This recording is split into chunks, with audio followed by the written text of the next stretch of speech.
بإذن الله ذلك هو الفضل الكبير. جنات عدن يدخلونها يحلون فيها من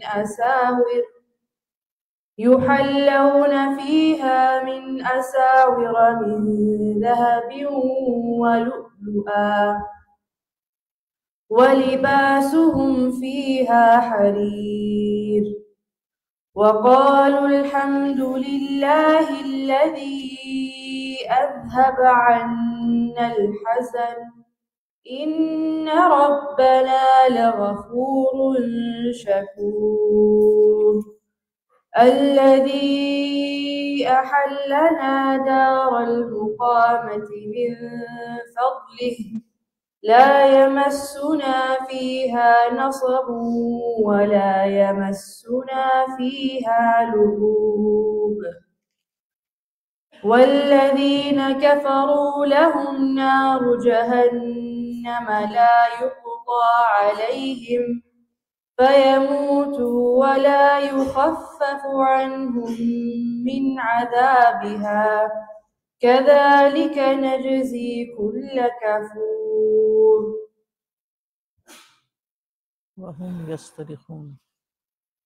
وهم يصطرخون فيها ربنا أخرجنا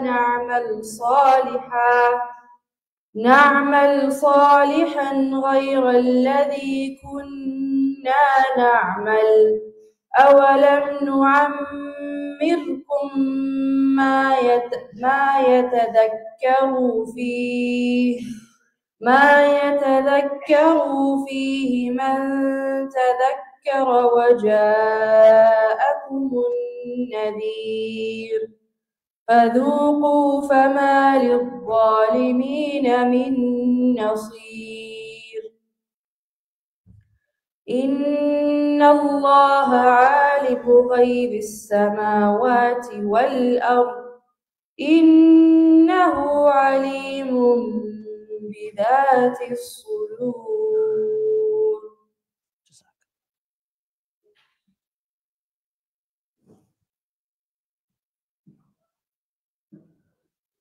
Surely those who recite the Book of Allah, establish prayer, and donate from what we have provided for them, secretly and openly, can hope for an exchange that will never fail, so that He will reward them in full and increase them out of His grace. He is truly all-forgiving, most appreciative. The book we have revealed to you, O Prophet ﷺ, is the truth, confirming what came before it. Surely Allah is all-aware, all-seeing of His servants. Then we granted the book to those we have chosen from our servants. Some of them wrong themselves, some follow a middle course, and some are foremost in good deeds by Allah's will. That is truly the greatest bounty. They will enter the gardens of eternity, where they will be adorned with bracelets of gold and pearls, and their clothing will be of silk. And they will say, Praise be to Allah, who has kept away from us all causes of sorrow. Our Lord is indeed all-forgiving, most appreciative. He is the one who, out of His grace, has settled us in the home of everlasting stay, where we will be touched by neither fatigue nor weariness. As for disbelievers, they will have the fire of hell, where they will not be allowed to be finished by death, nor will its torment be lightened for them. This is how we reward every stubborn disbeliever. There they will be fervently screaming, Our Lord, take us out and send us back. We will do good, unlike what we used to do. They will be told, Did we not give you lives long enough so that whoever wanted to be mindful could have done so? And the warner came to you, so taste the punishment, for the wrongdoers have no helper.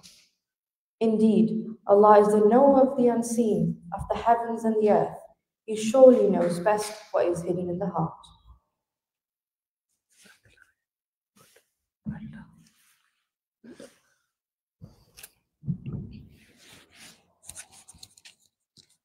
Assalamu alaikum wa rahmatullahi wa barakatuh.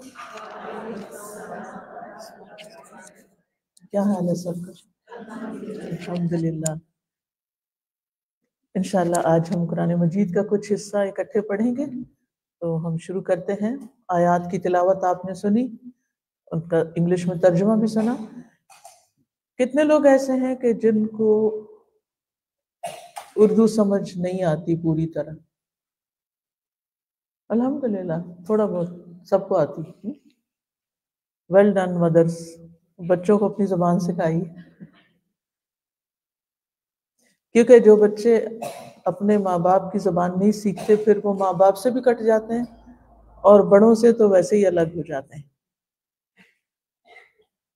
نحمده ونصلی علی رسولہ الکریم، اما بعد فاعوذ باللہ من الشیطان الرجیم، بسم اللہ الرحمن الرحیم.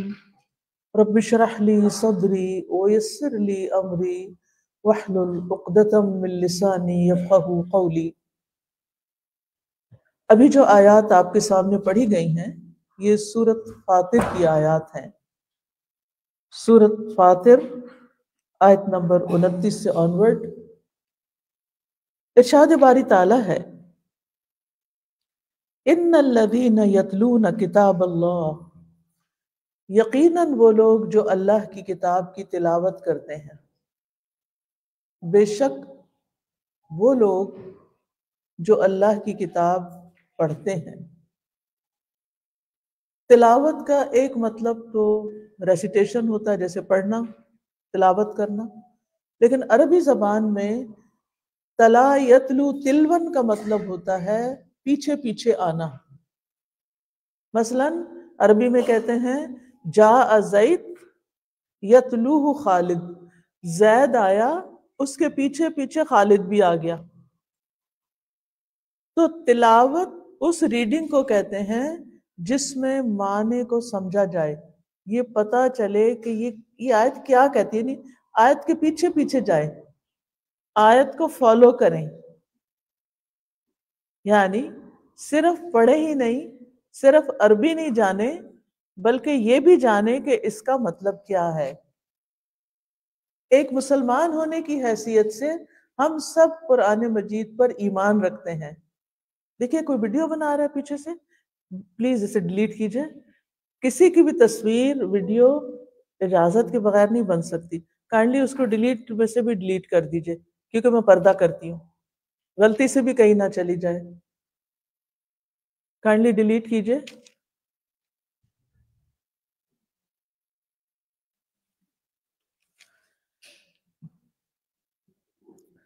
تو ان الذین یتلون کتاب اللہ، بے شک وہ لوگ جو اللہ کی کتاب کی تلاوت کرتے ہیں. اب دیکھیے اپنے آپ سے پوچھئے، کیا میں اللہ کی کتاب کی تلاوت کرتی ہوں؟ کیا میں اللہ تعالیٰ کی کتاب کی تلاوت کرتی ہوں؟ اور کیا میں قرآن کو سمجھ کر پڑھتی ہوں؟ کیا قرآن مجھے سمجھ میں آتا ہے یا نہیں آتا؟ کیا قرآن مجید مجھے سمجھ آتا ہے یا نہیں آتا؟ ہم میں سے ہر ایک دوسرے کے بارے میں نہ سوچے اس کو بھی نہیں آتا، اس کو بھی نہیں آتا. نہیں، مجھے کس کے بارے میں سوچنا ہے؟ اپنے بارے میں، کہ جب میں قرآن مجید پڑھوں تو مجھے اس کی سمجھ آئے. یہ ہے کوالٹی نمبر 1 ایک مسلمان کی. کیونکہ یہ کتاب، اس پر ہمارا ایمان ہے کہ اللہ کی کتاب ہے. یہ ایک گائیڈ بک ہے، ہماری رہنمائی کرتی ہے. آپ جیسے آپ مثال کے طور پر یہاں آئے ہوں گے، ہم لوگ آئے ہیں تو ہم نے گوگل میپ کو آن کیا اور اس نے ہمیں راہ بتائی. آپ رائٹ ٹرن کر لیں، آپ لیفٹ ٹرن کر لیں، آپ اس روڈ پہ چلے جائیں، ہم اس پہ چلے جائیں. تو ہم نے اس کو فالو کیا تو یہاں پہنچے. ہم نے اس کو فالو کیا تو یہاں پہنچے. آپ مجھے خود بتائیے، سب لوگ ادھر توجہ رکھیں، سب بیٹھ جائیے آرام سے، ادھر توجہ رکھیے. آپ دیکھیے، اگر ہم گوگل میپ فالو نہیں کرتے، اپنی مرضی سے سڑکوں پہ گھومتے پھرتے رہتے، کیا ہم یہاں پہنچ سکتے تھے؟ صحیح بتائیے اپنے آپ سے، نہیں پہنچ سکتے تھے نا ادھر. اب آپ دیکھیے اللہ نے ہمیں دنیا میں اتارا ہے، زمین پہ اتارا ہے. یہ ہمارا پرماننٹ ریزیڈنس نہیں ہے. ہمارا اصل گھر وہی ہے جہاں آدم علیہ السلام کو پیدا کرنے کے بعد بھیجا گیا تھا. وہ کون سی جگہ ہے؟ جنت. لیکن پھر ان کو جنت سے کیا کیا گیا؟ نکال دیا گیا. آپ میں سے کوئی بتائے گا کہ ان کو جنت سے کیوں نکالا گیا؟ کیونکہ انہوں نے روڈ میپ فالو نہیں کیا، انسٹرکشنز کو فالو نہیں کیا. جو کچھ ان سے کہا گیا تھا کہ اس درخت کا پھل نہیں کھانا، وہ انہوں نے کھا لیا.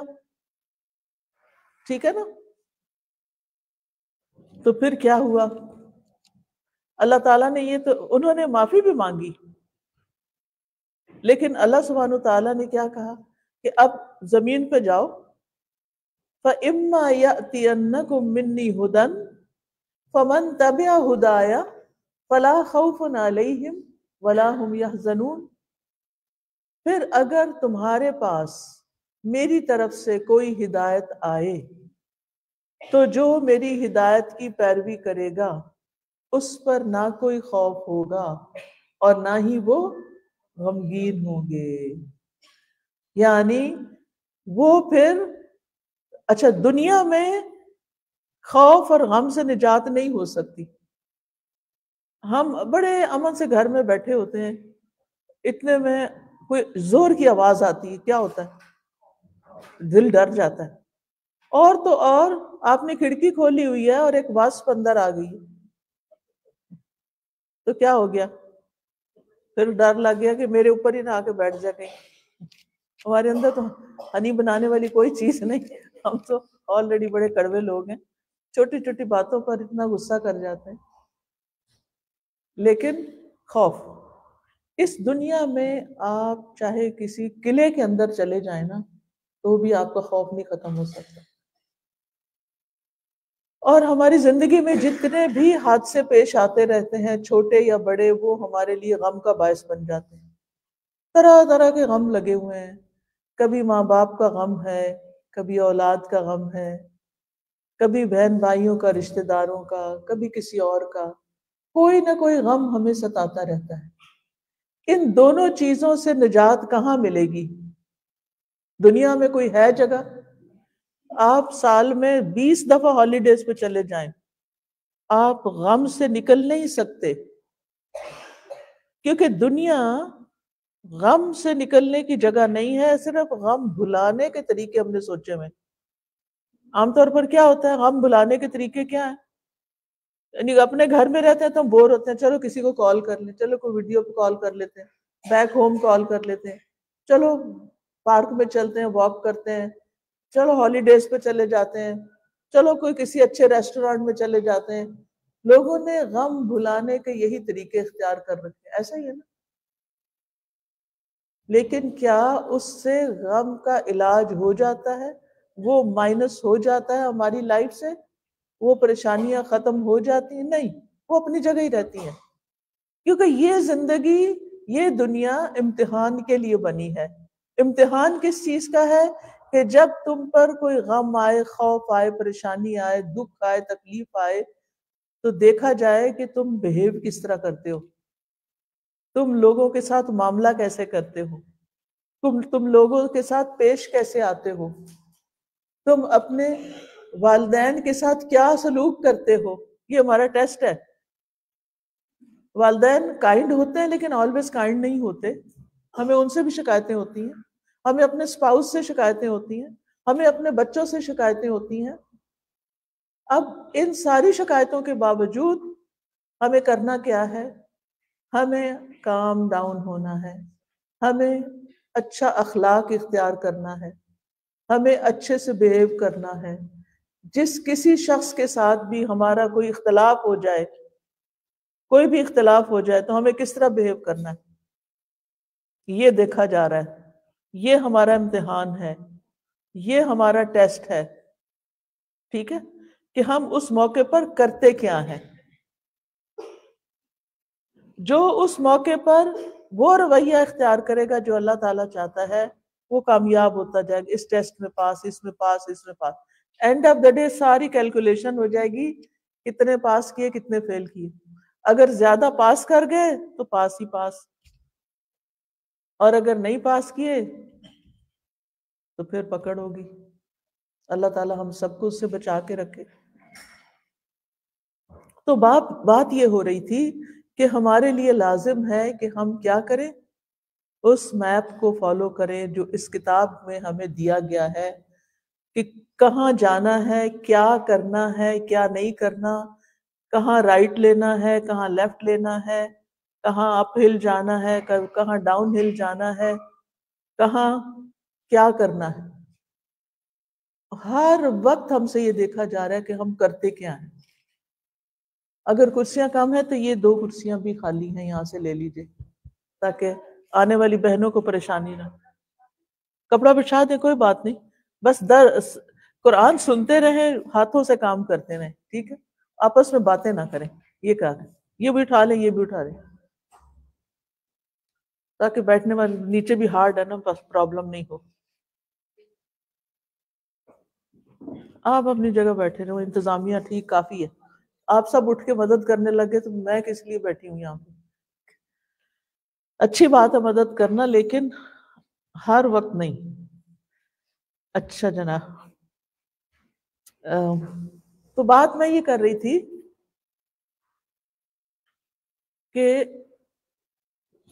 ہم دنیا میں بھیجے گئے ہیں، ہمارا یہ گھر نہیں ہے.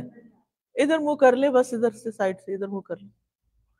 ہمارا یہ گھر نہیں ہے، یہ ہمارا وطن نہیں ہے، یہ ہمارا پرماننٹ ریزیڈنس نہیں ہے. ٹھیک ہے، پرماننٹ ریزیڈنس وہ ہے جہاں سے پھر نکالے نہیں جائیں گے.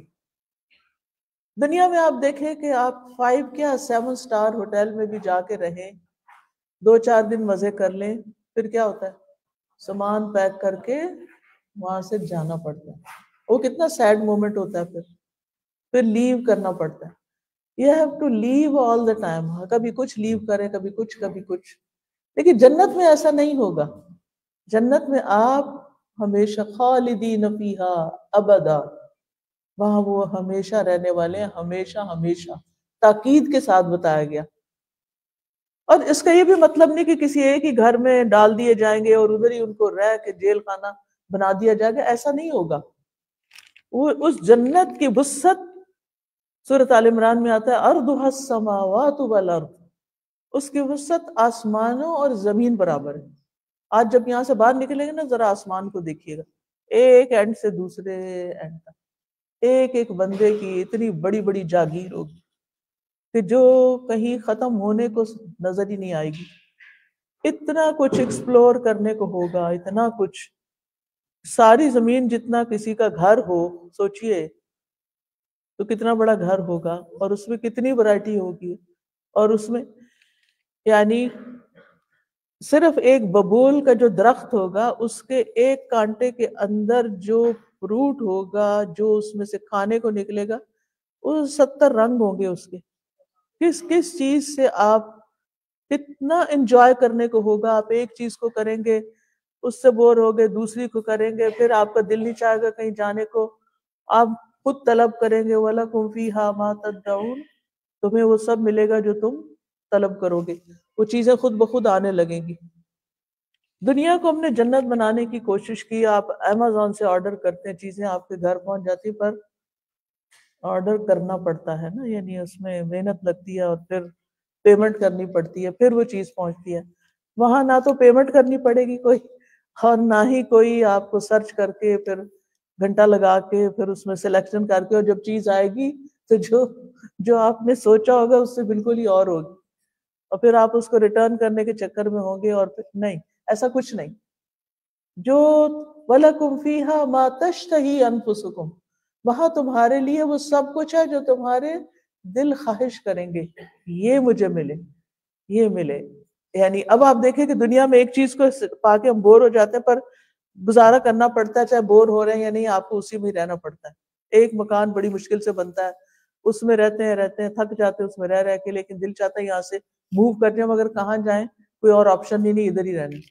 وہاں ایسا نہیں ہے، وہاں بہت آپشن، اتنی آپشن. آپ دیکھیے کہ صرف ایک دن میں 12 رکعت سنت پڑھنے والے کے لیے جنت میں ایک محل بن جاتا ہے. اب آپ کے پاس دن، سال کے 365 دن ہیں، ہر روز 12 سنتیں آپ پورے کرتے ہیں تو کتنے محل ہو گئے؟ ایک سال میں 365 ہو گئے. اور پھر اسی طرح آن ورڈز. اور اس کے علاوہ بھی یعنی آپ ایک تھوڑی سی کوشش کرتے ہیں، اتنی بڑی وہ اس کی جزا ملتی ہے کہ آپ تصور بھی نہیں کر سکتے. تو ہمیں اتارا گیا ہے یہاں، ہم یہاں کے رہنے والے نہیں ہیں. جیسے آپ یہاں مائگریٹ کر کے آئے نا، تو آدم علیہ السلام جنت سے مائگریٹ کر کے اس دنیا میں آئے تھے، اور پھر یہاں سے انہیں کہا کہ اگر تمہارے پاس ہدایت آتی ہے، جو اس کو فالو کرے گا اس کے لیے نہ کوئی خوف ہوگا نہ غم، وہ واپس آئے گا اپنی جنت میں بسے گا. تو یہاں سے وہاں جانے کے لیے ایک رستہ بتایا گیا ہے. اس رستے کا نام ہے صراط مستقیم، جس کے لیے ہم ہر روز نماز میں دعا مانگتے ہیں، اہدنا الصراط المستقیم، اللہ ہمیں سیدھا رستہ دکھا. صراط الذین انعمت علیہم، ان لوگوں کا راستہ جن پر تو نے انعام کیا. غیر المغضوب علیہم ولا الضالین، ان لوگوں کا راستہ نہیں جن پر تیرا غضب نازل ہو، جن پہ تیرا غصہ ہوا. اور نہ ہی رستہ کھو جانے والوں کے پیچھے ہم نے نہیں جانا، رستہ بھول جانا. ایون آپ دیکھیں کہ ابھی ہم آنے سے پہلے ہم رائٹ ٹائم پہ پہنچتے، ہمیں جو گوگل میپ نے بتایا کہ آپ 12:30 پہنچ جائیں گے، لیکن ہم پتہ نہیں وہ ہمیں کہاں وہ غلط جگہ لے گیا، اور وہاں سے پھر ہم ڈھونڈ رہے تھے اب ہم جائیں کہاں، ڈھونڈتے ڈھونڈتے واپس آئے. یہ ہم بھول گئے. یہ جو ٹائم ہوتا ہے نا، وہ سارا راستہ جو 15 منٹ ٹریول کر کے آئے وہ تکلیف دہ نہیں تھا، لیکن یہ جو بھول کے ہم ادھر ادھر بھٹکے، وہ تھوڑی دیر بھی ہمارے لیے ایک بے چینی کا تھا کہ ہم لیٹ ہو رہے ہیں. تو اسی طرح ہمیں کیا بتایا گیا کہ ہم روز دعا کریں، ہر نماز میں، ہر رکعت میں، کہ اللہ ہمیں بھٹکنے نہ دینا، ہمیں اس راستے پہ نہ چلانا کہ ہمیں منزل ہی کھو جائے. تو صراط مستقیم وہ ہوتا ہے جس پہ چل کے انسان جنت میں پہنچتا ہے. وہاں تک پہنچنے کے لیے کچھ طریقے بتا دیے گئے کہ یہ کام کرنے ہیں. نمبر 1 اس میں ہے اللہ کی کتاب کی تلاوت، یعنی قرآن کو سمجھ کے پڑھنا، قرآن کا علم حاصل کرنا. کیونکہ جب تک اس کو پڑھیں گے نہیں، سمجھیں گے نہیں، اس کا علم حاصل نہیں کریں، کیسے پتا چلے گا کدھر جانا ہے، کیا کرنا اور کیا نہیں کرنا. دوسرا کام رائٹ اوے وَأَقَامُوا الصَّلَاةَ، نماز قائم کرنا. نماز کا قیام جو ہے، اس کا مطلب ہے نماز جیسے پڑھنی چاہیے ویسے ہی پڑھنا، اپنی مرضی کی نہیں پڑھنا. یعنی اس کے اندر جتنے فرائض ہیں، جو سنتیں ہیں، جو طریقہ ہے، جو اس کی شرائط ہیں کہ پاک جسم پاک ہو، کپڑا پاک ہو، قبلہ رخ ہو، اور وقت کے اندر پڑھی جائے، یہ ساری چیزیں نماز قائم کرنے میں آتی ہیں. مردوں کے لیے جماعت سے نماز پڑھنا یہ نماز قائم کرنے کا حصہ ہے. اور پھر یہ کہ خشوع و خضوع سے پڑھنا، قد افلح المؤمنون الذین هم فی صلاتهم خاشعون. یہ صرف پڑھنا ہی نہیں بلکہ اس میں توجہ بھی اللہ کی طرف رکھنا، اللہ کی یاد کے لیے نماز پڑھنا. وَأَقِمِ الصَّلَاةَ لِذِكْرِي، اللہ تعالیٰ فرماتے ہیں نماز قائم کرو میری یاد کے لیے. یعنی نماز ایسے پڑھو کہ جس میں اللہ یاد آئے، کیونکہ اللہ کی یاد میں دلوں کا اطمینان ہے، سکون ہے. اگر آپ اللہ کو یاد نہیں کرتے تو یہ دل کسی بھی اور چیز سے سکون نہیں پا سکتا. آپ اس کو بھلا سکتے ہیں، جیسے ایک بچے کو وہ کہتے ہیں نا پنجابی میں ولانا، ولانے کا مطلب ہوتا ہے کہ توجہ بانٹ دینا، اس کو کوئی چھنچنا پکڑا دینا، اس کو کوئی ٹافی دے دینا، اس کو کوئی کینڈی دے دینا، تاکہ وہ بھول جائے جس چیز پر وہ رو رہا تھا. ہم بھی اپنے ساتھ ایسا ہی کرتے ہیں، اس طرح کی چیزیں کرتے رہتے، کبھی اچھا کھانا کھا لیا، کبھی سیر کو نکل گئے، اپنے آپ کو بھلاتے رہتے ہیں، لیکن جو اصل مسئلہ ہے وہ ادھر ہی رہتا ہے. قرآن ہمیں اس اصل مسئلے کا حل سکھاتا ہے. اللہ تعالیٰ کا وعدہ ہے، حدیث میں آتا ہے وَمَجْتَمَعَ قَوْمٌ فِي بَيْتٍ مِّن بُيُوتِ اللَّهِ يَتْلُونَ كِتَابَ اللَّهِ وَيَتَدَارَسُونَهُ بَيْنَهُمْ إِلَّا وَنَزَلَتْ عَلَيْهِمُ السَّكِينَةُ وَحَفَّتْهُمُ الْمَلَائِكَةُ. اللہ کے گھروں میں بے شک وہ لوگ جو اللہ کے گھروں میں سے کسی گھر میں جمع ہوتے ہیں، یعنی کسی مسجد میں، کسی ذکر کی جگہ پر، یتلون کتاب اللہ، وہاں وہ اللہ کی کتاب سمجھ کے پڑھتے ہیں، وَيَتَدَارَسُونَهُ بَيْنَهُمْ، اور آپس میں سیکھتے سکھاتے ہیں، ایک دوسرے کے ساتھ ڈسکس کرتے ہیں، تو پھر کیا ہوتا ہے؟ ان پر اللہ کی طرف سے سکینت نازل ہوتی ہے، اللہ کی رحمت آتی ہے، فرشتے ان کو ڈھانپ لیتے ہیں، اور اللہ تعالی ان کا ذکر ان لوگوں میں کرتے ہیں جو اس کے پاس ہوتے ہیں۔ اللہ تعالیٰ فرماتے ہیں قرآن مجید میں فَاذْكُرُونِي اذکرکم واشکروا لی ولا تکفرون، تم میرا ذکر کرو میں تمہارا ذکر کروں گا۔ ہم اللہ کا ذکر اکیلے کرتے ہیں تو اکیلے میں، اور اگر کسی مجلس میں بیٹھ کے کرتے ہیں تو ایسے لوگوں کا ذکر اللہ تعالیٰ کہاں کرتے ہیں؟ فرشتوں کی مجلس میں، ملائے اعلیٰ میں، اعلیٰ مقام فرشتوں کے بیچ میں، کہ دیکھو میرے بندے میری خاطر فلاں جگہ جمع ہوئے ہیں، مجھے یاد کر رہے ہیں، میرا ذکر کر رہے ہیں۔ اللہ تعالیٰ ان سے راضی ہوتا ہے، اور اگر ایسی مجلس میں کوئی بھول کے بھی آ جائے تو اس کی بھی بخشش ہو جاتی، یعنی مجلسوں میں شریک ہونا بخشش کا باعث ہوتا ہے، قرآن کی تلاوت کرنا بخشش کا باعث ہوتا ہے۔ تو پہلا کام جنت میں جانے کے لیے کیا کرنا ہے کہ ضرورت ہے؟ تلاوت قرآن۔ نمبر 2 اقامت الصلاۃ، یہ اللہ اور بندے کے بیچ میں ہے۔ پہلی ہے علم حاصل کرنا، دوسری ہے اللہ کا حق دینا، تیسرا وَأَنفَقُوا مِمَّا رَزَقْنَاهُمْ سِرًّا وَعَلَانِيَةً، اور وہ خرچ کرتے ہیں اس میں سے جو ہم نے ان کو رزق دیا، چھپے اور کھلے، سامنے بھی دیتے ہیں چھپا کے بھی دیتے ہیں، کسی کو نہیں پتا سوائے اللہ کے۔ آپ مسجد میں جاتے ہیں، وہاں ڈونیشن باکس لگا ہوتا ہے، مجھے نہیں معلوم آپ کے یہاں کیا سلسلہ ہے، لیکن آپ اٹھتے ہیں نماز پڑھ کے نکلتے ہیں اور اپنے بیگ میں سے بس مٹھی بھر کے کچھ نکال لیتے ہیں اور خاموشی سے ڈال لیتے ہیں، آپ خود بھی نہیں، آپ کو پتا، آپ کے فرشتوں کو بھی نہیں پتا چلا آپ نے کیا ڈالا، اللہ جانتا ہے، بس اللہ کے لیے ڈال دیا۔ تو خفیہ صدقہ جو ہوتا ہے نا، اللہ تعالیٰ کے غصے کو ٹھنڈا کرتا ہے، دل کی سکینت کا باعث بنتا ہے، درجات کی بلندی کا باعث بنتا ہے، انسان کے عیب اور گناہ اور وہ سب اللہ تعالیٰ چھپا دیتا ہے۔ جیسے آپ چھپا کے صدقہ کرتے ہیں نا، ایسے ہی اللہ تعالیٰ آپ کی غلطیوں اور برائیوں کو بھی چھپا دیتا ہے۔ آپ گناہ کر کے آگ بھڑکاتے ہیں اپنے لیے، اللہ تعالیٰ وہ صدقہ کے ذریعے اس گناہوں کی آگ کو بجھا دیتا ہے۔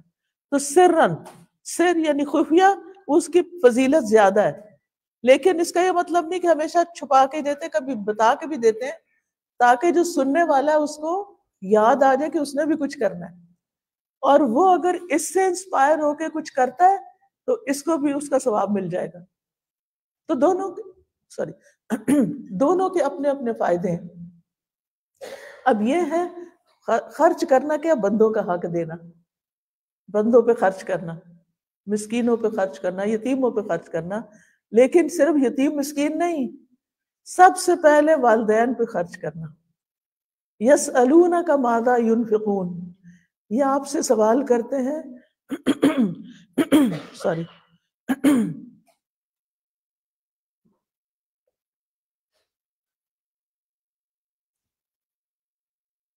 یہ آپ سے سوال کرتے ہیں کہاں خرچ کریں، کس کو دیں، کیونکہ اللہ نے خرچ کرنے کا حکم دیا۔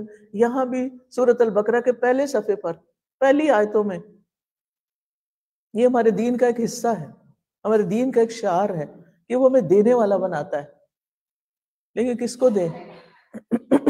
سوال پیدا ہوتا ہے نا، کس کو دیں؟ قرآن مجید میں آتا ہے صحابہ نے نبی صلی اللہ علیہ وسلم سے پوچھا کس کو دیں؟ فرمایا جو بھی تم خرچ کرتے ہو اپنے والدین کو دو، یعنی سب سے پہلے ماں باپ کو دو۔ اچھا، ماں باپ سے ہمیں ساری زندگی لینے کی عادت ہوتی ہے، زندگی میں بھی، اور وہ بیچارے فوت ہوتے ہیں تو ان کے پھر مال پہ نظر ہوتی ہے، پھر مرنے کے بعد بھی ساری زندگی ٹیکنگ، کبھی خیال نہیں آتا کہ ان کے لیے بھی کچھ کریں، چاہے چھوٹی سی کوئی چیز ہو۔ ماں باپ کو چاہیے کچھ نہیں ہوتا، ماں باپ کو جتنی خوشی دے کر ہوتی ہے اتنی لے کر نہیں ہوتی، ان کو وہ بھی ہوتا ہے اچھا دیا چلو کسی طرح پھر واپس دو اس کو، وہ دینے والے ہوتے ہیں. لیکن اگر ماں باپ پتا ہو کہ ماں باپ ضرورت مند ہیں تو پھر تو لازم ہے اولاد کے اوپر، اور وہ صدقہ نہیں ہوگا. ماں باپ پہ زکوٰۃ بھی نہیں لگتی. کئی لوگ سوال کرتے ہیں ہماری والدہ کو بہت بیماریاں لگ گئی ہیں، کیا ہم اپنی زکوٰۃ میں سے دے دیں؟ نہیں، اولاد زکوٰۃ نہیں دے سکتی. اولاد کو اپنے اصلی زکوٰۃ کیا ہے؟ 2.5%. اور آپ کے پاس کتنا ہے؟ 97.5. اللہ کے بندو 97.5 کے مالک ہو اور اس میں سے ماں باپ کو کچھ نہیں دے سکتے؟ یہ پوچھتے ہو کہ زکوٰۃ میں سے دے سکتے ہیں کہ نہیں دے سکتے؟ تو وہ جو اللہ نے آپ کو دیا ہے نا، جو آپ کے حصے کا، اس میں سے نکالو. تو اس میں صدقہ خیرات کے علاوہ والدین کو گفٹ دینا، وہ والدین کو دیا جانے والا جو ہوگا وہ گفٹ منی ہوگی. کوئی ان کو چاہے مال میں سے دیں، کیش دیں، یا کوئی ان کی ضرورت کی دوائیاں دیں، یا ان کے لباس، یا پھر جو ان کے محبوب ہیں، پسندیدہ، ان پہ خرچ کریں، یعنی جن سے والدین محبت کرتے ہیں. یہ اذان کہیں ہو رہی ہے؟ مسجد ہے کہیں؟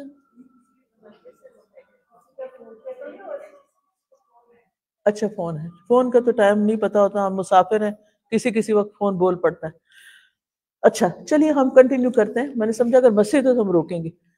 اچھا جناب، تو بات یہ ہو رہی تھی کہ سب سے پہلے والدین، پھر اس کے بعد یہ ہے کہ اپنے اولاد، ہسبینڈ، اگر غریب ہے ہسبینڈ اور بیوی کے پاس زیادہ ہے تو بیوی اگر گھر میں خرچ کرتی ہے تو وہ اس کے اوپر فرض نہیں ہے، وہ اس کا اپنا مال ہے. تو وہ باہر دینے سے پہلے اپنے بچوں پہ کرے گی تو وہ دوہرا اجر اس کو ملے گا. وہ جو باہر دے کے صرف صدقے کا ثواب لینا تھا نا، گھر میں وہ بھی مل جائے گا، پلس رشتہ یعنی صلہ رحمی بھی ہوگی، رشتہ داروں پہ خرچ کرنا. پھر خاندان کے اندر، ایکسٹینڈڈ فیملی کے اندر، پھر یتیم، مسکین، بیوائیں، ایسے لوگ جو اپنی ضروریات پوری نہیں کر سکتے، چاہے وہ آپ کے کچھ بھی نہیں لگتے. پھر اسی طرح فی سبیل اللہ، اللہ کے راستے میں دین کی ترقی کے لیے کوئی مسجد تعمیر کرنی ہے، کوئی مدرسہ تعمیر کرنا ہے، کوئی امام کی تنخواہ دینی ہے، کوئی جو مدرسے میں آپ نے ٹیچر رکھے ہیں ان کی تنخواہ دینی، وہ بچوں کے لیے کتابیں لے کر دینا. اور اسی طرح اللہ کے دین کو آگے بڑھانے کے لیے کہ یہ زیادہ سے زیادہ پھیلے. قرآن میں پہلے زمانے میں کیا ہوتا تھا، سادے لوگ تھے نا، وہ مسجد میں قرآن رکھوا کے آتے تھے. یعنی جب کوئی فوت ہو جاتا تھا، یعنی آپ نے کتنی معصوم سی یہ جیسچر ہے نا، کوئی فوت ہو جاتا تھا تو گاؤں میں رواج کیا ہوتا تھا کہ اس کے نام کا ایک قرآن مسجد میں رکھ دو جا کے. نہ خود پڑھنا آتا نہ وہاں کسی کو پڑھنا آتا، پر یہ پتہ ضرور ہے کہ قرآن مجید پڑھنا، پڑھانا، لے کے کسی کو دینا، یہ ثواب کا کام ہے. افسوس آج کے مسلمانوں کو یہ بھی بھول گیا، یہ بھی رسم ختم ہو گئی کہ مسجد میں رکھوانا ہے. تو ایسے طالب علم ڈھونڈیں جو قرآن پڑھتے ہیں، ان کو سپانسر کریں کہ ان کی کتابیں ہم لے کر دیں گے. ان کے چاہے آپ کی مثلا کلاس میں آئے ہیں. ہم نے یہ کیا تھا کینیڈا میں، جب میں پہلی دفعہ گئی تھی تعلیم القرآن کورس کروانے کے لیے، تو ہم نے اس طرح کیا کہ ایک ایک کتاب، ایک ایک سپارہ، پہلی دفعہ شاید میں نے کیا یا کس نے کیا مجھے یاد نہیں، بس پہلی دفعہ کرنے کی دیر تھی، باقی پھر ہر ایک نے اپنا اپنا باندھ لیا، یہ میری طرف سے، یہ میری طرف سے، یہ میری طرف سے. اب ہوا کیا، سب کو سپارے ملے، کسی پر بوجھ نہیں آیا، سب کو ثواب بھی مل گیا، صدقہ جاریہ بن گیا. جس نے پڑھا اور اس نے آگے پڑھایا، وہ جب تک پڑھائے گا، اس سے آگے جو پڑھے گا، اس سے آگے جو پڑھے گا، وہ قیامت تک وہ ثواب جاری رہے گا. کیونکہ مرنے کے بعد 3 چیزیں بس فائدہ دیتی ہیں: نیک اولاد جو ماں باپ کے لیے دعائیں کرے. آج آپ دیکھیں کہ ہمارے ساتھ کیسی ٹریجڈی ہے نا، کہ ہمارے بچے عام طور پر، میں سب کی بات نہیں کر رہی، عام طور پر اس دین پر نہیں ہے جس پر ہم ہیں. بعض تو دین کے نام سے الرجک، بعض تو ایتھیسٹ ہو گئے، اور بعض تو نماز روزے سے ہی فارغ ہے. مرنا تو ہے نا ہم نے، پھر پیچھے کیا چھوڑ کے جا رہے ہیں، اپنے بچوں کو کیا سکھا کے جا رہے ہیں کہ جب ہم مر جائیں تو کوئی ہمارے لیے دعا بھی نہ کرے. اولاد کی دعا ماں باپ کے حق میں قبول ہوتی ہے، جب تک وہ دعائیں کریں گے ماں باپ کے درجے بلند ہوں گے۔ حدیث میں آتا ہے جنت میں والدین کا درجہ بلند کیا جاتا ہے تو وہ حیران ہوتے ہیں کہ یہ کس وجہ سے ہوا، ہمیں اپ گریڈ کیوں کیا گیا۔ جیسے آپ ٹریول کرتے ہیں نا تو بعض اوقات آپ کو ایئر لائن والے ویسے ہی اپ گریڈ کر دیتے، آپ آگے آ جائیں، اوور بکنگ کی ہوتی ہے نا، تو پھر مسئلہ حل کرنا ہوتا، آگے کی سیٹیں خالی ہیں یا کسی اور ریزن کی وجہ سے، تو آپ پوچھتے ہیں کہ مجھے کیوں اپ گریڈ کر رہے ہیں، تو جنت میں والدین پوچھتے ہیں ہم کیوں اپ گریڈ کیا جا رہا ہے، تو بتایا جاتا ہے تمہارے اولاد کی استغفار کی وجہ سے، وہ تمہاری بخشش کی دعائیں مانگتے رہے تو تمہارے درجے اوپر سے اوپر سے اوپر اوپر جاتے رہے۔ اگر کسی وجہ سے ہمارے بچے ہمارے ہاتھوں سے نکل چکے ہیں تو پھر اوروں کے بچوں کو اس کا کفارہ کریں۔ آپ کے بچے نے قرآن نہیں پڑھا، کسی اور بچے کو پڑھانے کا انتظام کر دیں اپنے مال سے۔ اسی طرح باقی اسٹوڈنٹس کو کتابیں لے کر دینا، یا آج کے دور میں آپ دیکھیں ٹیکنالوجی، جب آپ ٹیکنالوجی کے ذریعے دین کو پھیلاتے ہیں تو ظاہر ہے اس کے اوپر بھی خرچ آتا ہے۔ اب اس وقت کتنی ہی ایپس ہیں جو قرآن مجید کی ایپس ہیں نا، کتنے لوگ ہیں جو قرآن اب فون سے ہی پڑھتے ہیں۔ اس وقت میں نے بھی کھول کے رکھا ہوا ہے سیکنڈ آپشن، ادھر بھی ہے ادھر بھی۔ اب یہ جو ایپس بنی ہیں یہ فری میں نہیں بنی، ان کو ڈیولپ کرنے والوں کو ڈیولپرز کے چارجز ہوتے ہیں۔ اچھا وہ بیچارے جو قرآن ایپ والے ہیں نا، وہ اپنی تھوڑی سی اشتہار بھی دیتے ہیں کہ ڈونیٹ کرو، ہم کہتے نہیں ہم فری ورژن رکھیں گے، ہم خریدتے نہیں ہیں۔ یعنی کتنے ہی ہماری ایپس ایسی ہیں جو ہم نے ڈاؤن لوڈ کر کے رکھی ہوئی ہیں، فری ورژن ہے، اسی لیے پڑھنے کی توفیق بھی نہیں ہوتی۔ اگر آپ ان کو پریمیم خریدیں گے تو فائدہ کیا ہوگا؟ ایک تو آپ کو آپشنز زیادہ ملیں گی، دوسرا یہ کہ ان کو اپنے خرچے پورے کرنے کو ملیں گے، پھر اچھی کوالٹی کی چیزیں سامنے آئیں گی، پھر آپ کے بچے بھی خوش ہو کے لیں گے کہ ہاں یہ ایپ میں لے یہ دیکھوں گا۔ وہ ورنہ جو پرانے طریقے کی ہوتی ہیں وہ کہتے نہیں یہ اٹس ٹو اولڈ فیشنڈ، یہ بہت پرانی ہے، یہ نہیں میں پڑھ سکتا۔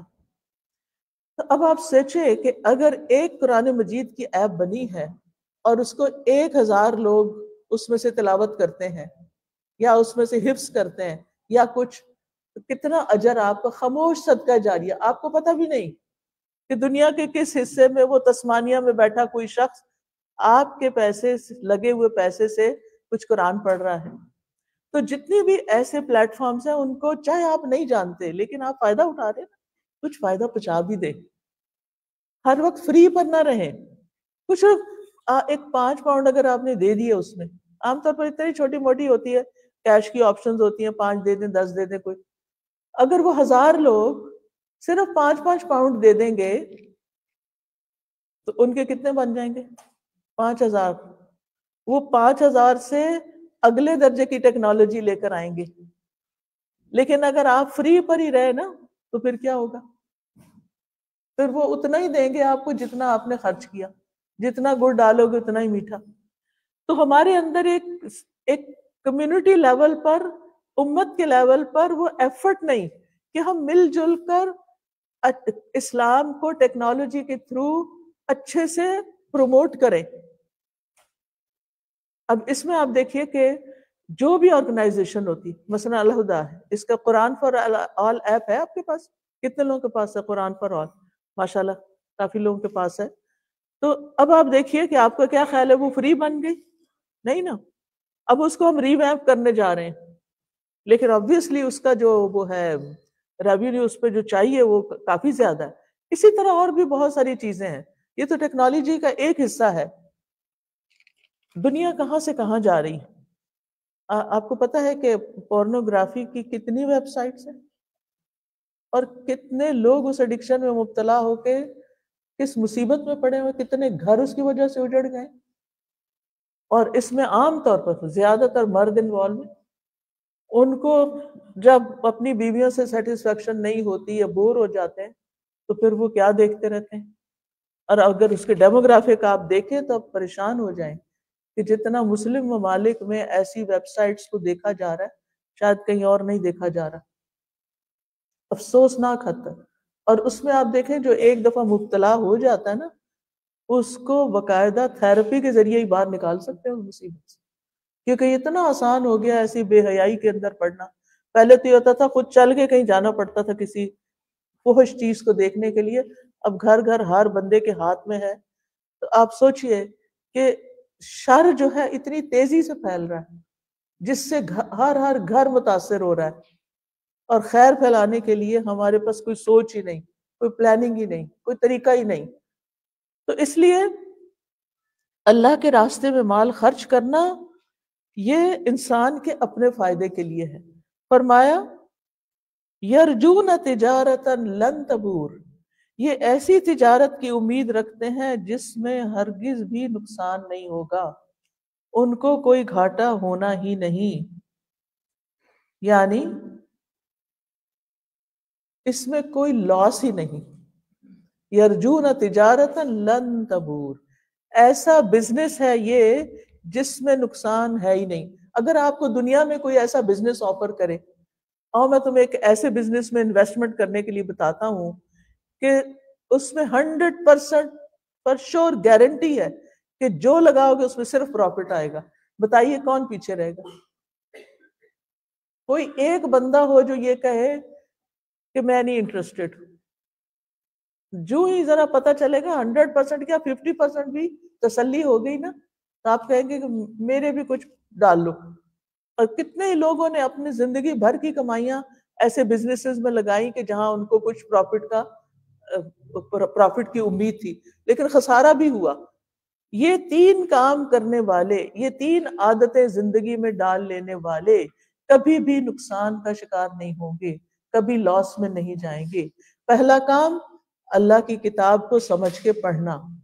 دوسرا کام نمازوں کی پابندی، نماز کا صحیح طریقہ سیکھنا. چاہے آپ نے 50 سال نہیں نا نماز پڑھی یا ٹھیک نہیں پڑھی، ابھی بھی کر لیں کہ پچھلی معاف ہو جائیں گی. اللہ تعالیٰ غفور الرحیم ہے، اللہ بڑا مہربان ہے. اور تیسری چیز تھوڑا ہے یا زیادہ، چھپے یا کھلے، کچھ نہ کچھ اللہ کے خاطر، اللہ کے واسطے، اللہ کے بندوں پہ بھی خرچ کرنا اور اللہ کے دین کے لیے بھی خرچ کرنا. تو یہ روڈ میپ ہے. اس رستے سے جاؤ گے تو یہاں سے چل کے اس کو فالو کرتے ہوئے جنت میں انشاءاللہ لینڈ کرو گے، کیونکہ اللہ وعدہ کر رہا ہے، میں نہیں کر رہی. فرمایا لیوفیہم اجورہم، تاکہ ان کی اجرتیں انہیں پوری دے، یعنی جو محنت کر کے آئے ہیں ان کا صلہ اللہ واپس دے.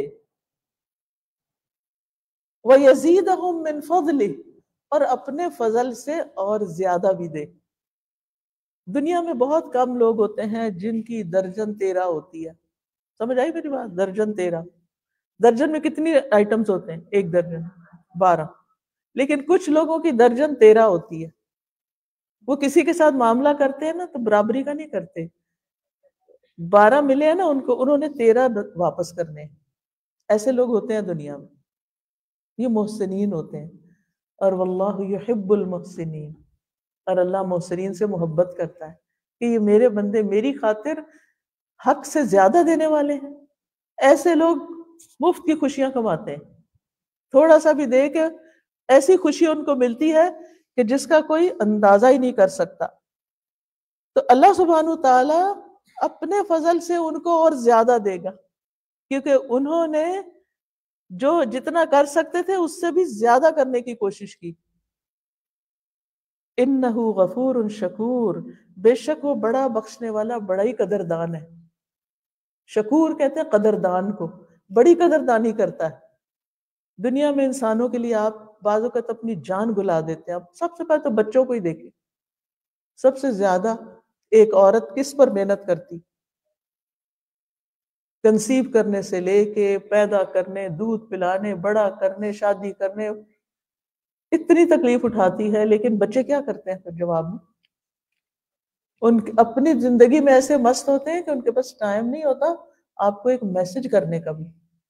کتنی مائیں ہیں جو تڑپتی ہیں کہ ان کے بچے ان کو سلام ہی کر لیں، آ ہی جائیں کبھی چھٹیوں میں. پہلے ہی ہوتا تھا نا، ہم بچپن میں چھٹیاں ہوتی تھی سب کو پتا تھا نانی کے گھر جانا ہے، پہلے سے بستے باندھ کے بیٹھے ہوئے ہوتے تھے، نانی کے گھر جائیں گے، چھٹیاں وہاں منائیں گے، وہاں ماموں ہوں گے، خالائیں ہوں گی، ان کے بچے ہوں گے، تو ہم مزہ کریں گے۔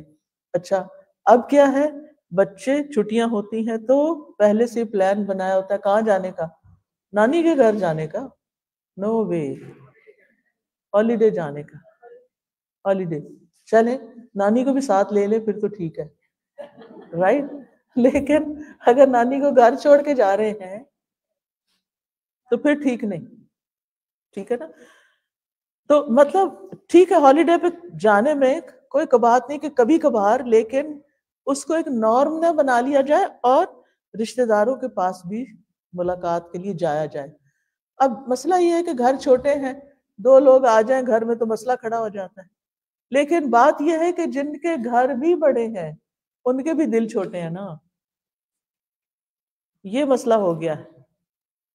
اور پھر اگر کوئی آ جائے تو اس کے جانے کے بعد اتنی باتیں بناتے ہیں، یہ کر گیا، وہ خرابی کر گیا، ایسا ہو گیا، ویسا ہو گیا، اور ناراضگیاں شروع ہو جاتی ہیں، وہ خوشیاں ہی ختم ہو گئی۔ تو سادے سادے گھر تھے، سادی سادی زندگی تھی، محبتیں تو تھی نا۔ مجھے میری ایک اسٹوڈنٹ بتا رہی تھی کہ ہم بچپن میں اپنی دادی کے گھر جاتے، وہاں پھوپھیاں ہوتی ہیں، اور پھر جس دن آنا ہوتا تھا ایک دن پہلے ہی رونا دھونا شروع ہو جاتا تھا، 2 مہینے رہتے تھے، آتے ہوئے پھر سارے رو رہے ہوتے تھے، آنے والے بھی رو رہے ہیں، جانے والے بھی رو رہے ہیں۔ اب آنے والے بھی شکر کرتے ہیں اور جانے والے بھی شکر کرتے ہیں۔ کوئی ڈپریشن نہ ہو تو کیا ہو، آپ دکھی نہ ہو تو کیا ہو۔ تو اس لیے بہت ضروری ہے کہ ہم اس کتاب کے مطابق اپنی زندگیوں کی پلاننگ کریں۔ پھر فرمایا تو ہاں جو قدردان ہوتے ہیں والدین کے قدردان ہیں، یعنی کچھ لوگ ایسے ہوتے ہیں کہ جو واقعی اتنے قدردان ہوتے ہیں کہ وہ بھولتے نہیں، وہ ماں باپ دنیا میں ہو تو تب بھی یہ نہیں کہ چاپلوسی کے طور پر کچھ نہ کچھ ان کو یاد رکھتے ہیں، کچھ نہ کچھ ان کے لیے کرتے رہتے ہیں، اور اگر وہ فوت ہو جائے تو بھی ان کو نہیں بھولتے، تو بھی نہیں بھولتے، تو بھی جہاں اپنا صدقہ کریں گے نا ساتھ ہی نیت کر لیں گے اس کا اجر میری ماں کو بھی ملے، میرے باپ کو بھی ملے۔ مرتے دم تک وہ اپنے محسنین کو یاد رکھتے ہیں کہ انہوں نے ہم پر احسان کیا تھا، ہم بھی کچھ نہ کچھ کریں، کیونکہ والدین تو بغیر کسی صلے کی توقع کے احسان کر رہے ہوتے ہیں۔ اولاد کو تو اللہ نے حکم دیا وَبِالْوَالِدَيْنِ احسانا، ہمیں تو حکم دیا گیا والدین کے ساتھ احسان کرو، تو اگر نہیں کرتے تو گناہگار ہیں، کرنا ہی کرنا پڑے گا۔ ہم میں سے ہر ایک سوچے وہ کیا کر رہا ہے، آج بیٹھ کے ضرور سوچیں، ذرا لکھیں نا 2-4 باتیں کہ میں اپنے زندہ ہیں والدین تو ان کے ساتھ کیا کیا نیکی کرتی ہوں، ٹھیک؟ اور اگر فوت ہو گئے ہیں تو کتنا عرصہ ہو گیا ان کے لیے کچھ کیے، ہم اپنے آپ سے پوچھیں، اور جو ہم کریں گے نا اپنے والدین کے لیے تو پھر ہمارے بچے دیکھ کے وہی کریں گے۔ بچے دیکھتے ہیں یہ اپنے بڑوں کے ساتھ کیسا سلوک کر رہے ہیں، وہ دیکھ کے سیکھتے ہیں۔ مجھے اچھی طرح یاد ہے میرے والد جب گھر آتے تھے شام کو، کام سے واپس آتے تھے، تو سب سے پہلے ہمارے دادا ہمارے پاس رہتے تھے، سب سے پہلے سلام کر کے سیدھے ان کے کمرے میں، سیدھے ان کے پاس جا کر، وہ بیڈ ریڈن تھے، اپنے بیڈ پہ ہی بیٹھے رہتے تھے، وہیں ان کو کھانا دیتے، وہیں ان کا واش روم وغیرہ کا سب انتظام ادھر ہی تھا، آتے ساتھ ادھر کرسی رکھ کے بیٹھ جاتے، ایسے بیٹھے ہوتے تھے جیسے کوئی کسی پیر کے سامنے مرید بیٹھا ہوتا ہے، کندھے جھکا کے بیٹھے ہوتے تھے، آہستہ آہستہ آواز میں پوچھتے تھے کیسا دن گزرا، کیا کھایا، کیا چاہیے، ان کی تسلی کر کے پھر اٹھ کے باقی ہم سب کو دیکھتے تھے۔ ہم نے وہ سین دیکھے ہوئے ہیں کہ ماں باپ کے ساتھ کیا کرتے ہیں، کیسے پیش آتے ہیں، لیکن جن بچوں نے یہ منظر دیکھا ہی نہیں ان کو آپ زبانی کیا کچھ سکھائیں گے، کیا سکھائیں گے؟ تو یہ احسان، کیونکہ قرآن مجید میں سورۃ بنی اسرائیل میں آتا نا کہ ماں باپ سے ڈانٹ کے بات نہ کرو، یعنی اونچی آواز میں بات نہ کرو کہ وہ سمجھے کہ ڈانٹ رہے ہیں بچے ہمیں، ٹھیک ہے ان کی ہیئرنگ لاس ہو جاتا ہے، اونچا سنتے ہیں، لیکن پھر بھی اس میں ادب ہونا چاہیے، ڈانٹ نہیں ہونی چاہیے۔ پھر اسی طرح یہ ہے کہ ان یہ دیکھنا چاہیے کہ یہ کیا کس بات سے خوش ہوتے ہیں. بعض اوقات وہ اپنے کسی بچے کے بچے سے بڑا پیار کر رہے ہوتے ہیں، یا اپنے کسی بہن بھائی کی بڑی فکر کر رہے ہوتے ہیں، تو یا اپنے کسی دوست کا بڑا خیال کرتے ہیں. ان چیزوں کا بھی خیال کرنا چاہیے، کیونکہ نبی صلی اللہ علیہ وسلم نے اس کو بھی بڑی نیکی قرار دیا، والدین کے دوستوں کے ساتھ اچھا سلوک. حضرت عبداللہ بن عمر ایک سفر پہ جا رہے تھے، ان کے پاس اونٹ تھا اور ساتھ ہی گدھا بھی تھا. اب وہ جو اونٹ تھا اس پہ سواری کرتے ہوئے جب تھک جاتے تھے تو پھر گدھے پہ بیٹھ جاتے تھے، یعنی آلٹرنیٹ، کبھی ادھر کبھی ادھر. سفر لمبے ہوتے تھے اس زمانے میں. ہم جہاز کی سیٹ پہ بیٹھ کے تھک جاتے ہیں تو آپ سوچئے ان کا کیا حال ہوتا ہوگا. اور انہوں نے دھوڑ مٹی سے بچنے کے لیے اپنے سر پہ ایک عمامہ باندھا ہوا تھا. جا رہے تھے کہ راستے میں ایک بدو آ گیا، دیہاتی تھا کوئی. اب وہ دیہاتی جب آیا تو وہ اترے اور اس سے بڑے اچھے سے ملے اور اس سے بڑے خوش ہو کے باتیں کی. تو جو ساتھی تھے ساتھ وہ دیکھ رہے تھے کہ یہ کیا ہو رہا ہے. اچھا تھوڑی دیر ہوئی تو اپنا گدھا اس کو دے دیا، اپنا عمامہ اتار کے اس کو دے دیا. تو وہ جب واپس آئے دے دلا کے تو کہتے ہیں کہ ان کے ساتھیوں نے پوچھا کہ یہ آپ نے کیا کیا ہے؟ آپ کو سفر میں تکلیف ہوگی، آپ کو دوسری سواری نہیں ملے گی، تو یہ آپ نے اپنے عمامہ بھی دے دیا ہے، تو یہ بھی تکلیف کی بات ہے. تو کہنے لگے یہ میرے باپ کا دوست تھا، یہ دیہات سے آتا تھا، میرے والد اس سے بڑی محبت کرتے تھے. ہمارے دین نے ہمیں والدین سے نہیں، والدین کے دوستوں سے بھی اچھا سلوک کرنے کا حکم دیا. تو میں نے اس لیے اپنی ضرورت کی چیزیں اس کو دے دی. اس سے بات چیت میں پتہ چلا ہوگا اس کے پاس سواری نہیں، یا بات چیت میں پتہ چلا ہوگا کہ اس کے پاس کوئی اچھا لباس نہیں، کیونکہ دیہاتی لوگ تھے، اتنے زیادہ وسائل تو نہیں تھے. آج ہم میں سے ہر ایک پوچھے کہ ہمیں کچھ پتہ ہے، یاد ہے کہ ہمارے والدین کے دوست کون تھے، ہمارے والدین کے پیارے کون تھے، ہمارے والدین کن سے محبت کرتے تھے، اور ہم نے ان کے لیے کیا کیا؟ یہ بھی والدین کے ساتھ احسان میں آتا ہے. پھر اس کے بعد فرمایا والذی اوحینا الیک من الکتاب هو الحق، اور یہ کتاب جو ہم نے آپ کے پاس وحی کے طور پر بھیجی ہے یہ بالکل ٹھیک ہے، حق ہے، اس کتاب میں سچ ہے. کیا کرتی ہے؟ مصدقا لما بین یدیہ، جو اپنے سے پہلی کتابوں کی تصدیق کرتی ہے. ان اللہ بعبادہ لخبیر بصیر، اللہ تعالیٰ اپنے بندوں کی پوری خبر رکھنے والا، خوب دیکھنے والا ہے. یعنی اس کتاب نے آپ کو جو بات بتائی ہے وہ بالکل سچی بات ہے، اس کو یقین سے لو، اس کے مطابق اپنی زندگی ڈھالو. اللہ تعالیٰ اپنے بندوں کی پوری خبر رکھتا ہے، دیکھ رہا ہے کون کیا کر رہا ہے. ثم اورثنا الکتاب الذین اصطفینا من عبادنا، پھر ہم نے وارث بنا دیا اس کتاب کا اپنے بندوں میں سے ان کو جنہیں ہم نے چن لیا. فمنہم ظالم لنفسہ، ان میں سے کچھ اپنی جان پہ ظلم کرنے والے ہیں. ومنہم مقتصد، کچھ درمیانی راہ چلنے والے ہیں. ومنہم سابق بالخیرات باذن اللہ، اور ان میں سے کچھ اللہ کے اذن سے نیکیوں میں سبقت کرنے والے، دوڑ لگانے والے. ذالک هو الفضل الکبیر، یہ ہے بہت بڑا فضل. تو بندوں کی 3 قسمیں بتائی گئی. یہ چنے ہوئے بندے کون ہیں؟ امت محمد صلی اللہ علیہ وسلم. اس میں 3 کیٹیگریز ہیں، کچھ ظالم ہیں، کچھ درمیانی راہ چل رہے ہیں، کچھ دوڑ لگائے ہوئے ہیں. سوچئے ہم کن میں سے ہیں؟ کہیں ایسا تو نہیں ہم اپنی جان پہ ظلم کر رہے ہوں اس کتاب سے دور ہو کر؟ کہیں ایسا تو نہیں اس کی کچھ باتیں لے لی کچھ چھوڑ دی؟ اور کہیں ایسا، اور اللہ کرے کہ ایسا ہو کہ ہم جو بات پڑھے بس دوڑ کے کرنے والے بنے، دیر نہ لگائیں اس میں. جو دوڑ لگانے والا ہے اس پہ اللہ کا بہت بڑا فضل ہے. جنات عدن یدخلونہا، عدن کے باغ ہیں، جنتیں ہیں جن میں وہ داخل ہوں گے. یحلون فیہا من اساور من ذہب ولؤلؤا، وہ اس میں سونے اور موتی کے کنگن پہنائے جائیں گے.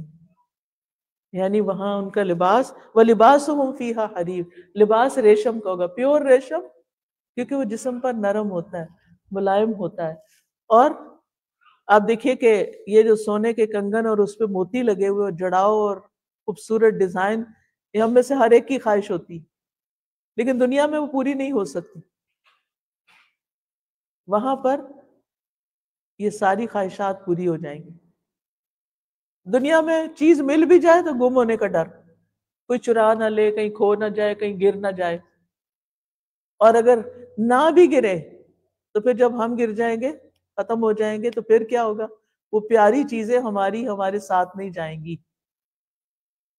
اور اگر کوئی دفنا بھی دے ساتھ، جیسے کوئین کی وہ انگوٹھی ڈالی گئی تھی نا ساتھ، انتہائی قیمتی، ان کی پسندیدہ، تو وہاں ان کو کیا فائدہ دے رہی؟ اسی طرح اگر ہمارے ساتھ ہمارا سارا زیور بھی دفنا دیا جائے کیا فائدہ؟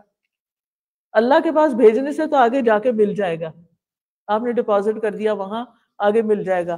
لیکن جو نہ اس کی زکوٰۃ دی، نہ اس کو خرچ کیا، نہ اس کو کسی کو، اپنے بچوں کو بھی پوری طرح نہیں حق دیا، کسی ایک کے حوالے ہی سارا کر دیا، مس مینجمنٹ کی، تو پھر پوچھ بھی ہوگی. وَقَالُوا الْحَمْدُ لِلَّهِ الَّذِي أَذْهَبَ عَنَّا الْحَزَنَ، اور وہ کہیں گے ساری تعریفیں اللہ کے لیے جس نے ہم سے غم دور کر دیا. دنیا میں ہمیں بڑے غم تھے، بڑے ڈپریشن تھے، پریشانیاں تھیں. ان ربنا لغفور شکور، بے شک ہمارا رب یقیناً بڑا بخشنے والا، بڑا ہی قدردان ہے. اصل قدردانی تو اس نے کی جس کے لیے ہم نے سب کچھ کیا. الذی احلنا دار المقامۃ من فضلہ، جس نے اپنے فضل سے ہمیں اس ہمیشہ کی قیام گاہ میں لا اتارا، یعنی جنت دی. لا یمسنا فیہا نصب ولا یمسنا فیہا لغوب،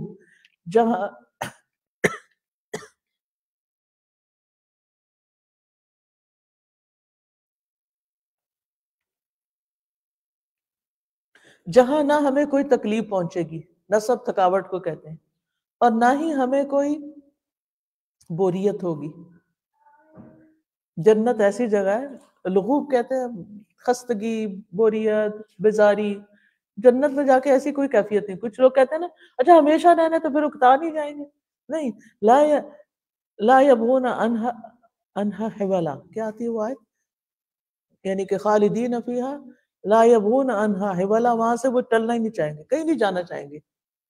ہم اس گھٹیا دنیا سے کہیں نہیں جانا چاہتے، مرنا نہیں چاہتے، تو وہ جنت سے کون نکلنا چاہے گا؟ اس کے برعکس وہ لوگ جنہوں نے کفر کیا ان کے لیے جہنم کی آگ ہے، نہ ان کا فیصلہ کیا جائے گا کہ وہ مر جائیں، نہ ان سے عذاب ہلکا کیا جائے گا.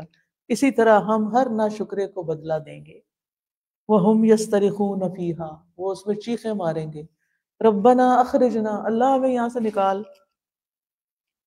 نعمل صالحا، ہم اچھے اچھے کام کریں گے، غیر الذی کننا نعمل، وہ نہیں کریں گے جو ہم کرتے رہے، وہ نہیں کریں گے جو ہم کرتے رہے. اللہ تعالیٰ کیا فرمائے گا؟ اولم نعمرکم ما يتذکر فیہ من تذکر وجاءکم النذیر فذوقوا فما للظالمین من نصیر. اللہ تعالیٰ فرمائیں گے کیا ہم نے تم کو اتنی عمر نہیں دی تھی کہ جس کو سمجھنا ہوتا وہ سمجھ سکتا تھا، اور تمہارے پاس ڈرانے والا بھی آیا تھا. فذوقوا فما للظالمین من نصیر، چکھو مزہ، اب ایسے ظالموں کا کوئی مددگار نہیں. ان اللہ عالم غیب السماوات والارض انہ علیم بذات الصدور، بے شک اللہ آسمانوں اور زمین کے سارے غیب چھپی باتیں جانتا ہے، دلوں کے راز جانتا ہے. انہ علیم بذات الصدور، کیونکہ وہ سینوں کے بھید بھی جانتا ہے، اس سے کوئی چیز چھپی ہوئی نہیں. آپ کی نیتیں، ارادے، خیالات، آپ کے دل کی حالت سب اس کو پتہ ہے.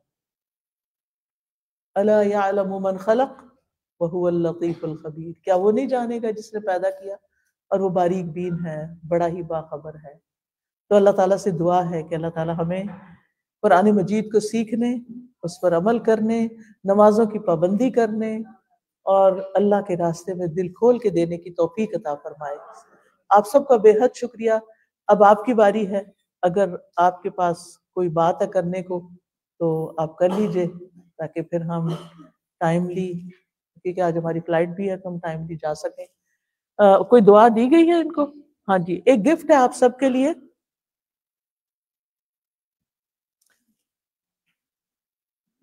جزاک اللہ خیر. یہ عافیت کی دعا ہے جو آپ سب کو دی جائے گی. آپ میرے ساتھ پڑھیں گے تاکہ اللہ تعالیٰ آپ کو اپنی حفاظت پہ رکھے. یہ خوبصورت کارڈ پہ چھاپی گئی ہے، پھول ہے اس پر. یہ آپ اپنے ساتھ گھر میں لے جائیں گے، گفٹ کو ایسے پھینکیں گے نہیں، اور جا کے لگا دیں گے اور اس کو دیکھ کے پڑھا کریں گے. جو شخص صبح اور شام اس دعا کو پڑھے وہ ہر طرح کی عافیت میں رہے گا انشاءاللہ. ٹھیک ہے، تو آگے آگے بڑھاتے جائیے تاکہ جلدی سے ساروں کو ایک ایک مل جائے. میں دعا پڑھنا شروع کرتی ہوں، جس کو مل گئی ہے وہ پڑھنا شروع کر دے، باقی بن دیکھے بھی میرے پیچھے دہرا لیں. ٹھیک ہے. اللہم انی اسألک العافیت فی الدنیا والآخرہ. اللہم انی اسألک العفو والعافیت فی دینی ودنیای واہلی ومالی. اللہم استر عوراتی وآمن روعاتی. اللہم احفظنی من بین یدی ومن خلفی وعن یمینی وعن شمالی ومن فوقی وأعوذ بعظمتک ان اغتال من تحتی. اے اللہ، بے شک میں آپ سے دنیا اور آخرت میں عافیت مانگتا ہوں. اے اللہ، بے شک میں آپ سے درگزر کا اور اپنے دین اور دنیا، اہل اور مال کی عافیت کا سوال کرتا ہوں. اے اللہ، میرے عیب ڈھانپ دے اور مجھے خوف سے امن عطا فرما. اے اللہ، میری حفاظت کر، میرے سامنے سے، میرے پیچھے سے، میرے دائیں سے اور میرے بائیں سے، اور میرے اوپر سے اور میرے نیچے سے. اور میں پناہ چاہتا ہوں تیری عظمت کے ذریعے کہ میں نیچے سے ہلاک کیا جاؤں. آمین. یہ دعا تھی آج کی آپ سب کی. اللہ تعالیٰ آپ سب کو عافیتیں عطا کرے. اور اس کارڈ کو چھوٹا سا فریم لے کے یا کسی وال پر یا میگنیٹ کے ساتھ فریج پر آپ لگا دیں تو انشاءاللہ آپ کو یاد رہے گی.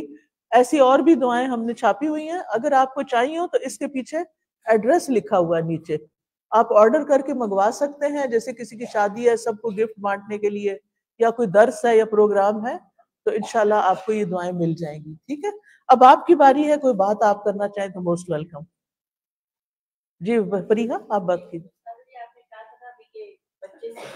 ہاں مجھے واقعہ یاد آ گیا کہ میری بیٹی کی سہیلی کی نانی اماں فوت ہوئی تو وہ وہاں پر گئی اور جا کے ان کو کھانا کھلائی. وہ میں نے گھر آ کر مجھے بتاتی ہے اما میں کھانا کھلائی ان کو، کوئی اور نہیں تھا، کیونکہ ہم نے یہ دیکھا ہے کہ جب بھی کوئی فوت ہے تو آپ کھانا لے کے جاتے ہیں. سبحان اللہ. بچے عمل سے سیکھتے ہیں جو بالکل بالکل. یعنی ان کی بیٹی نے اپنی فرینڈ کی نانی کے فوت ہونے پر ان کو کھانے کا کہہ دیا، کیونکہ ماں کو دیکھا تھا کہ جہاں کوئی فوتگی ہوتی ہے کھانا بھیجتی ہیں. تو ایسی مثالیں قائم ہونی چاہیے نا کہ ہمیں دیکھ کے ہمارے بچے ہم سے پوچھے بغیر نیکی کر لیں. اور جی آپ بولیے.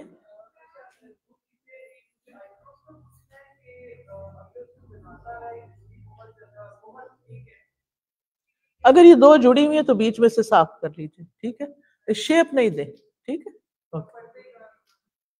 جی میرے لیکچرز ہیں، قرآن فار آل پہ جائیے، قرآن فار آل ایپ پہ یا لرن قرآن پہ.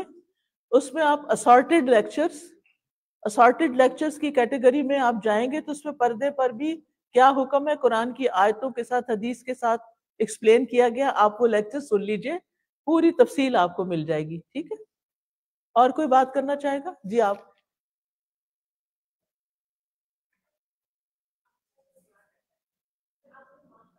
جی ٹھیک ہے، صحیح ہے.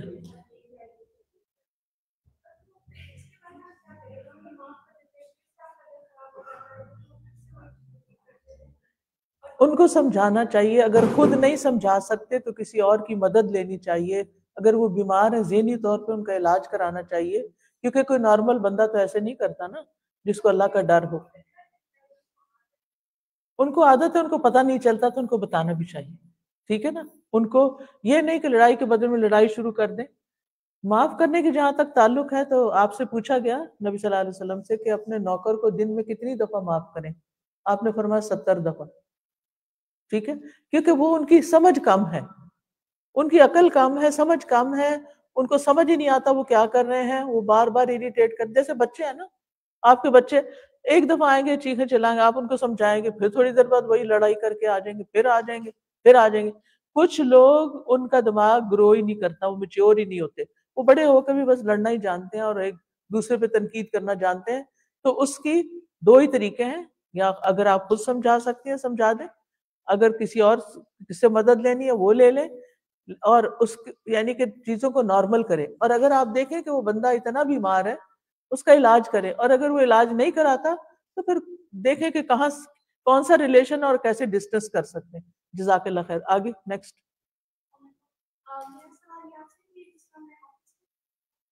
جی ٹھیک ہے.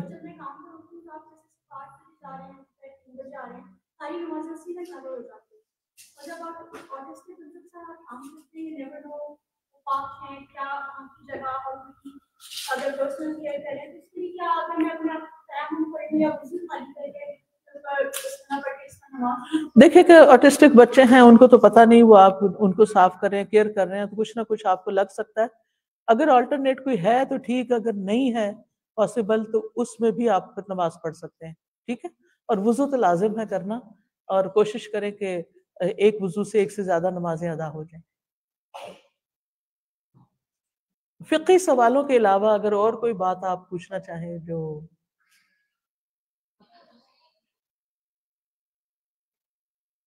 ٹھیک ہے. چلیے جی آپ کچھ کہنا چاہیں؟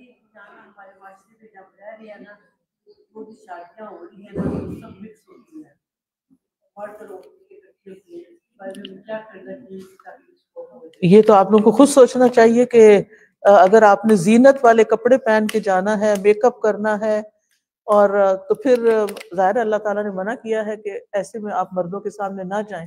کیوں منع کیا ہے آپ کو پتہ ہے؟ اللہ تعالیٰ نے کیوں منع کیا کہ عورت اپنی زیب و زینت میں مردوں کے سامنے نہ جائے؟ عورت کی حفاظت کے لیے. ٹھیک ہے نا. اور دوسرا ایک اور پہلو بھی ہے کہ جب ہم بہت اس طرح ہوتے ہیں نا تو جو نظریں بہت تیکھی ہوتی ہیں وہ نظر بھی لگتی ہے نا اس طرح. پھر یعنی آپ شاید ہنسے اس بات پہ کہ یہ کیا بات کر رہی ہے، لیکن بہت سے لوگ، آپ نے فرمایا نبی صلی اللہ علیہ وسلم میری امت کی اکثریت کی موت نظر کی وجہ سے ہوگی. ٹھیک ہے. بعض اوقات یہ جب آپ بہت زیادہ ٹو مچ اپنے آپ کو سجاتے بناتے اور پھر سب کے سامنے ایکسپوز کرتے اور ہر تصویر کھینچ کے فیس بک پر ڈالتے ہیں، آپ کو نہیں پتا وہ تصویریں کس کس طرح یوز ہو رہی ہیں، کہاں کہاں استعمال ہو رہی ہیں. آپ نے خود اپنے آپ کو سستا کر دیا، اپنے آپ کو پیش کر دیا لوگوں کے انجوائمنٹ کے لیے. تو ایسی صورت میں اللہ کا حکم آپ کو پتا ہے، طریقہ آپ خود سوچیں کہ کیسے کرنا ہے. الگ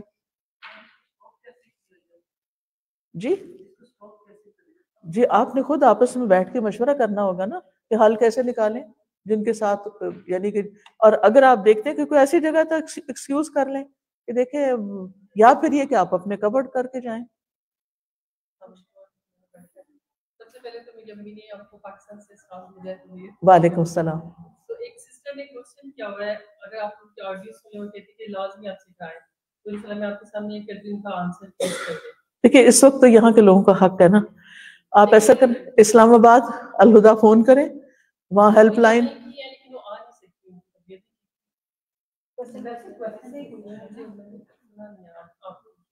دیکھیے اس وقت اگر میں ان کو کویسچن سننے لگ جاؤں گی، ساری بہنیں جو ہیں وہ بیٹھی رہ جائیں، یہ اپنا گھر بار چھوڑ کے آئی ہیں. آپ میں سے کوئی ان سے سوال لے لے، مجھ سے پوچھ کے جواب دے دے، جو بھی انتظامیہ میں سے. ٹھیک ہے، کر لیں گے. ٹھیک ہے، اگر نہ سمجھ آئے مجھے بتائیں، میں جواب دوں گی انشاءاللہ. لیکن اس وقت ذرا ان کا حق ہے جو آئے ہوئے ہیں. جی وعلیکم السلام. اگر کسی کے ہیں 4 بچے ہیں اور اگر اس نے سبھی کو حلال کھلایا ہے، سبھی کے ساتھ ایک ہی جیسا رویہ رکھا ہے، اور ساری جو کہیں کہ اسلامی چیزوں کو فالو کیا ہے، مطلب حلال حلال ہے، چھوٹ نہیں ہے، تو ان کے 4 بچوں کے رویے میں اگر فرق ہو تو اس ٹھیک ہے کہ اگر کوئی بچہ بہت پیار کرنے والا ہے اور ایک کم پیار کرنے والا، اس کی جی ایسا ہوتا ہے 2-3 وجہ. جزاک اللہ. بیٹھیے. 2-3 باتیں ہوتی ہیں. ایک تو یہ ہے کہ اللہ نے نا ہر بچے کو الگ پیدا کیا ہے. میرے 2 بھائی ٹوئنز ہیں. ٹوئنز اتنے آئیڈینٹیکل ہوتے ہیں، ان کی شکلیں ایک جیسی، ان کا سب چیزیں ایک جیسی تھی، لیکن جب وہ بڑے ہوئے ہیں ٹوٹلی فرق. وہ کچھ ایک وقت میں ماں کے پیٹ میں رہے ہیں، ایک وقت میں دودھ پیا ہے، ایک طرح کا ماحول، ایک طرح کا سکولنگ، ایک طرح کا انوائرمنٹ، سب کچھ ایک، لیکن عادتوں میں زمین اور آسمان کا فرق، کیونکہ اللہ نے ہر ایک کو الگ الگ بنایا.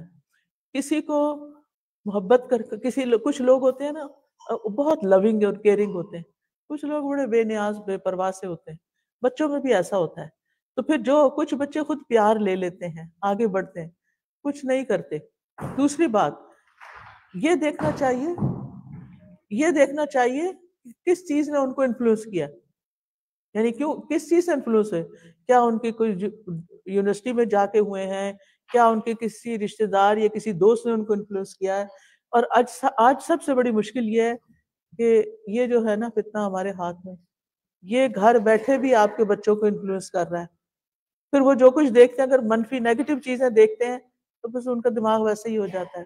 بس اللہ سے عافیت مانگتے ہیں. جو دعا میں نے دی ہے نا، یہ سب لوگ آپ لازم پڑھیں، اپنے گھر والے بچے سب اس میں نیت کر کے انشاءاللہ اللہ تعالیٰ آپ کو عافیت عطا کرے. وآخر دعوانا ان الحمد للہ رب العالمین. سبحانک اللہم و بحمدک، اشہد ان لا الہ الا انت، استغفرک و اتوب الیک. نماز شروع ہوگی، آپ لوگ نماز جا کے پڑھ لیں، اور مجھے اجازت. السلام علیکم ورحمۃ اللہ وبرکاتہ.